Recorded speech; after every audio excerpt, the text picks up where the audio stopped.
Order. Richard Prosser. Thank you, Mr Speaker. I'm glad once again for the opportunity to rise to take a call in this general debate, to once again raise the awareness, to hammer the point, to bang the drum yet again, as I and other members on this side of the House have promised to continue doing with regards to this government's blasé, irresponsible, look mum, no hands approach to biosecurity. There is an old saying, penny wise, pound foolish.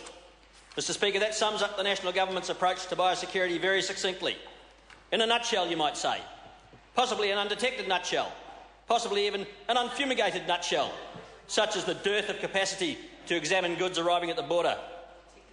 The latest fruit fly incursion in Northland is alarming, to say the least. Somehow, these potentially extremely damaging pests are getting through. Somehow, despite the best efforts of our beleaguered border officers, they are managing to slip the net. Maybe, just maybe, Mr Speaker, could this be because we inspect just one container in 4 of the tens of thousands that arrive on our shores every year? One container in 4. 25%. A mere quarter of shipping containers are actually inspected, or so those very same border officers tell us, speaking anonymously, in fear of their jobs, in very real fear of their jobs in what is still, bizarrely, inexplicably, a shrinking service. It is shrinking in real terms, Mr Speaker, despite the protestations of this government. Whatever the dollars being spent, the number of actual boots on the ground is diminishing, and so are the number of paws. We have too few sniffer dogs to service all our airports and seaports, all the points of entry through which an ever-increasing volume of people and goods continue to flow.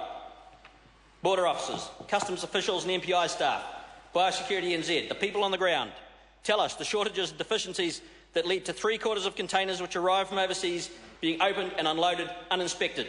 Shocking. There are not enough officers. There are not enough X-ray machines. There are too few dogs. So we just let them in to clear the ports, to make way for the next wave of arrivals. There could be anything in those containers, Mr Speaker, and in all reality there probably is. At this rate, it is only a matter of time before we lose this battle, as we have lost others' biosecurity threats. It is as though nothing was learned from the PSA incursion into kiwifruit. The Varroa parasite that worked its way down the country is a case in point, and is expected to cost New Zealand between $400 and $900 million over the next 30 years as Varroa becomes resistant to sprays. And what else might it cost us? If we have no bees, we have no pollinators, Mr Speaker, and without pollinators we have no plants which require pollination. 3/4 of the economy depends on agriculture, Mr Speaker, and at least half of that depends on plant pollination. 3/4 is a recurring theme here, Mr Speaker. 3/4 of the economy depends on the primary sector, yet 3/4 of the shipping containers which arrive here go uninspected for the biosecurity risks that threaten that sector, because this government only expends 0.75% of the value of agricultural exports on biosecurity measures to protect them. That's right, 0.75%. 180-odd million spent to protect about $25 billion worth of exports. And that is only the direct exposure, Mr Speaker. Taken to the next degree, about $60 billion worth of New Zealand's economy is at risk from biosecurity threats. Instead, we have computer systems which are rolled out despite being less than 3/4 ready for a combined ministry which is still only about 3/4 properly integrated. 0.75% is also about what this government spends on military defence, Mr Speaker. Perhaps there are parallels here. A strongly resourced biosecurity system is just as important in terms of our defence of our country as our military is.